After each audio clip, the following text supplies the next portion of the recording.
देश के अंदर जिस तरीके से जो तुष्टीकरण की राजनीति को आगे बढ़ाते हुए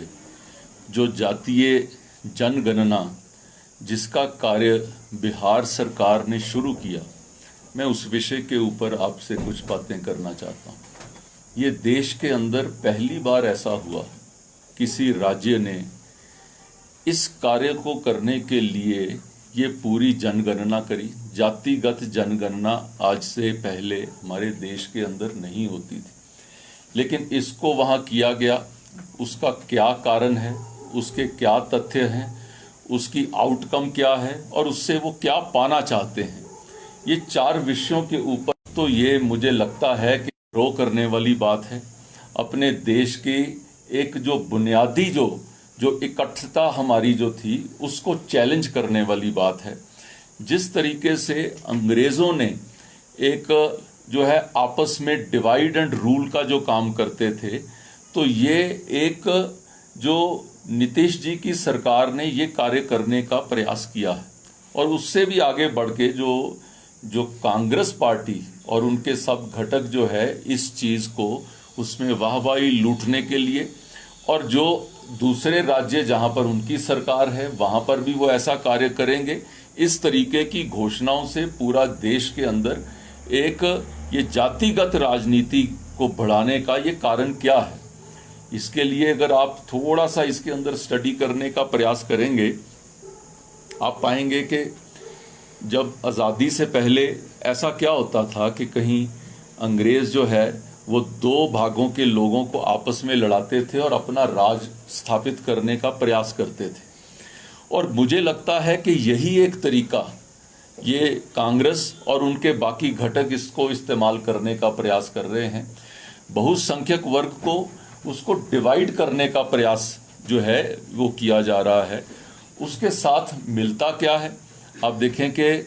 जो इस जनगणना से अब हर राज्य के अंदर ऐसी जनगणना होगी और उसके साथ जुड़ी हुई कितनी विषमताएं जो सामने आएंगी। लेकिन इसके विपरीत अगर आप देखें, मोदी जी की सरकार ने अगर कार्य किया तो वो कार्य अगर सड़क दी तो सड़क ये नहीं देखती है कि सड़क किस वर्ग को दी जा रही है, सड़क किस समुदाय को दी जा रही है, सड़क कौन से क्षेत्र में जा रही है। सड़क दी तो सबके लिए दी। अगर उज्ज्वला योजना में अगर गैस मिली तो गैस ने ये नहीं देखा कि ये किस वर्ग को मिली, ये किस क्षेत्र को मिली, ये किस समुदाय को मिली, ये उन्होंने नहीं देखा। उन्होंने सबको वो चीज़ दी। अगर बिजली का प्रबंध किया तो वो सबके लिए किया, अगर पढ़ाई का प्रबंध किया तो सबके लिए वो प्रबंध हुआ। अगर किसी भी व्यवस्था के अंदर आप देखेंगे, चाहे वो किसानों के लिए व्यवस्था है, चाहे वो जो अन्य जो है योजना है, ये देखती नहीं है कि ये व्यक्ति किस वर्ग का है, वो सबके लिए दिया जाता है। लेकिन अब इन्होंने जिस तरीके से ऐसी योजना बनाकर ये किया है, मुझे लगता है कि ये बड़ा संदेहास्पद में आता है और कांग्रेस पार्टी उसको सपोर्ट कर रही है, जो मुझे लगता है कि एक हमारे देश का जो एक बेसिक फैब्रिक है ये उसको क्वेश्चन करने का प्रयास किया जा रहा है। जो हिमाचल से जुड़ा हुआ कि यहाँ पर जिस तरीके से पिछले 10 महीने के अंदर जो कांग्रेस की सरकार जो लॉ एंड ऑर्डर की सिचुएशन, चाहे वो चंबा वाला विषय लें, चाहे हम हमीरपुर का विषय लें, और चाहे ओवरऑल सारे यहाँ पे राज्य का विषय लें, आज हम चारों तरफ ऐसा महसूस कर रहे हैं कि आम जन भी जो इस